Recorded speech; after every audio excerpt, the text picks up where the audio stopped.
anehnya kababaturan atau kata tangga anu tepugu-pugu sok buat balik gara-gara aya masalah, gara-gara menang kasusah, sok murang mari, sok adat-adatan tepugu-pugu.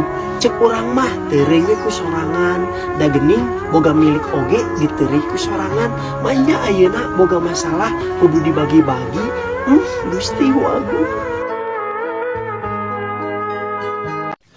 Yuk semangat yuk, ayeuna mah urang fokus bekerja ame loba harta terus teu direndahkeun ku mitoha, gaskeun.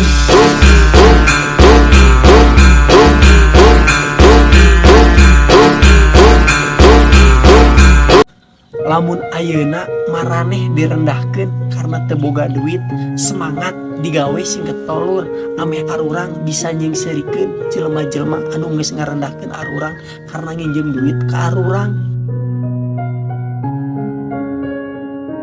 Gawe sing getolur, maneh geus loba duit mah bakalan aya nu ngomong kieu, eta mah dulur urang, eta mah babaturan urang, eta mah tetangga urang, bahkan imahna ge deukeut jeung urang.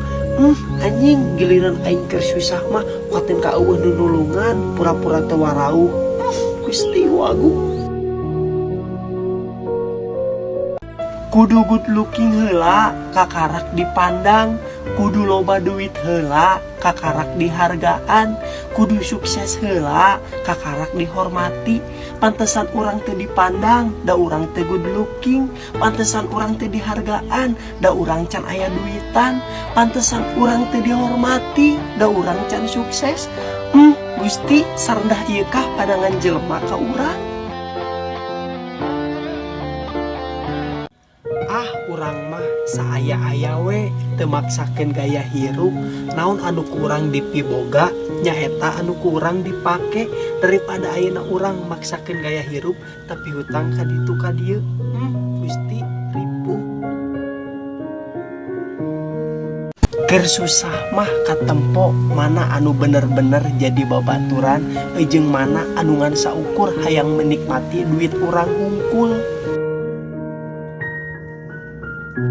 Keur ngahuleng hareupeun teras imah, terus Mah Indung datang bari nanya, kunaon ngahuleng wae, aya masalah naon? Terus kurang dijawab, teu aya masalah naon mah, cuman abdi hoyong ngabahagiakeun mamah tina hasil keringat abdi nalira.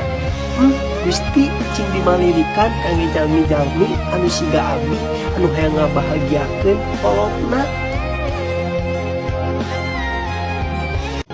Omat lur zaman ayeuna mah lamun boga pangabutuh, mun aya masalah tong hayang minta tulung ka batur mending diberesan we ku sorangan, karena mun minta tulung ka batur mah mungkin bakalan diungkit-ungkit, baheula mah minta tulung ka saha ka urang sagala lah diomongkeun.